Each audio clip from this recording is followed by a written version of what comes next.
Selon l'Institute for the Study of War, les responsables russes mettent en place des conditions pour enrôler de force des civils ukrainiens dans les zones bientôt annexées de l'Ukraine occupée.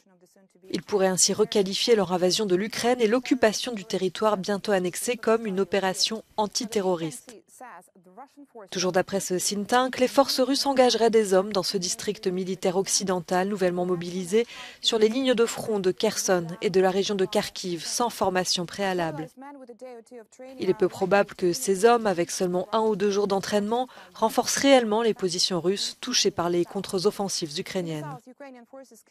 Au sud, les forces ukrainiennes continuent à cibler les lignes de communication terrestre russes dans le cadre de la campagne de contre-offensive.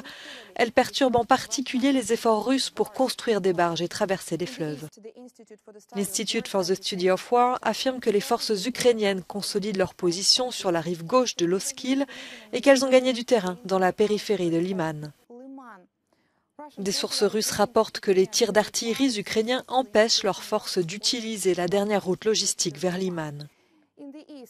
À l'est, d'après le ministre britannique de la Défense, la Russie regroupe des défenses supplémentaires, probablement parce que l'avancée ukrainienne menace à présent la région de Louhansk. L'annexion des territoires occupés de Donetsk et de Louhansk par la Russie exacerbera probablement les tensions au sein des forces de ces républiques populaires. Elles se mutinent régulièrement lorsqu'on leur demande de se battre en dehors de leur propre région.